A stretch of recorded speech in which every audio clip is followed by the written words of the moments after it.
We have House Committee on Good Government Chair Representative Joel Chua on the line. Good morning, Congressman. Thank you very much for joining us. Hi, good morning, and thanks for having me today. Yes, Congressman, given yung schedule na na-postpone, no, may final date na ba po tayo on the next possible hearing? Wala pa po, hindi pa po namin napag-uusapan kasi po siyempre may mga duties din po yung mga kasama po natin na inaatinan sa kanilang mga distrito. But anytime soon, once na napagkasunduan na po namin, ito po'y malalaman po ninyo agad. Yes, Congressman, I'd like to ask kasi yung mga sa previous hearing naglabasan yung Mary Grace Piatos, among others, all the other names. Pero recently po, di ba, reports on the Philippine Star, correct me if I'm wrong, Yes. kay Jarius Bondok, lumalabas po na may ibang resibo daw na mga chichiryang pangalan din lumabas. Like you have tempura. May tempura po daw, Uwishi, Nova. Ano po ang nyo dito, comment nyo dito? Nung nagpo-committee hearing po kami, wala naman pong lumalabas pa pong ganyan na pangalan. I think we need to verify that kung saan po nanggaling yung information na yun. So far po, Congressman, wala pa po kayo nakitang any acknowledgement receipts na may mga ganitong klaseng pangalan. Just to confirm lang po. Just to confirm, wala pa po. Wala pa po ako Okay. nakikitang ganyan. At hindi pa rin po yan lumalabas sa committee hearing. Alright. Okay. Do we have some latest findings na rin po ba dito sa identity nitong Mary Grace Piatos and Kokoy Villamin? Until now, hindi pa rin po, wala pa rin pong malinaw na identity.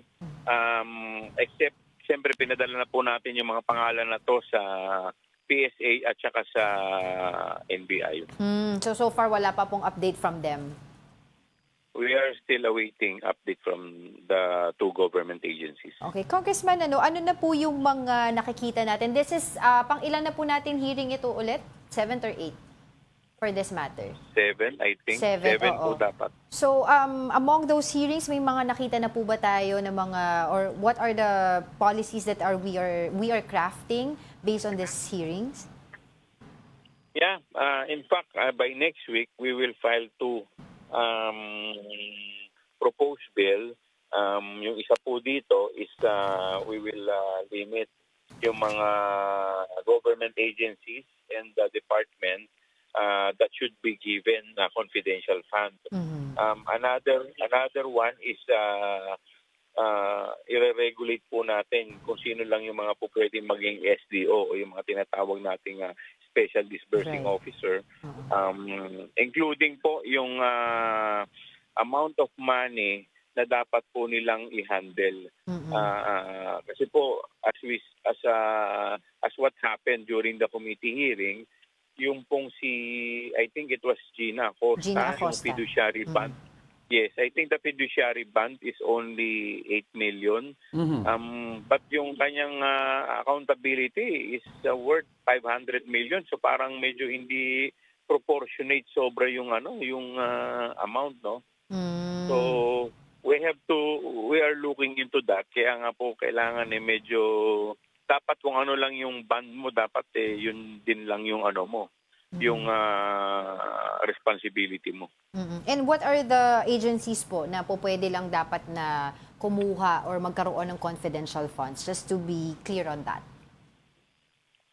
Well, sa mga civilian, siyempre yung LGU, yung executive, those agencies who are in charge of peace and order, intelligence gathering, like for example, mga PIDEA, mga NBI, yan ang mga dapat po na mga pupwede.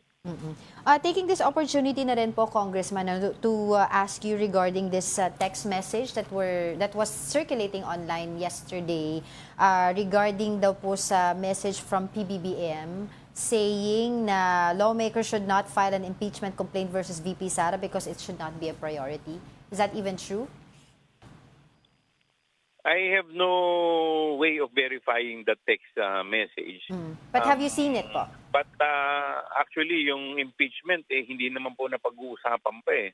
We have yet to talk about it among members. Insofar as my the Blue Ribbon is concerned. No? But insofar as yung sa iba, ay hindi ko po alam kung ano po yung kanilang opinion dyan. Alright, sige po. And siguro po, we'll just continue to keep in touch po regarding the succeeding Developments. hearings. But for the meantime, maraming salamat po sa inyong oras, Representative Joel Chua. Maraming salamat din po at mabuhay po kayo. Thank you so much.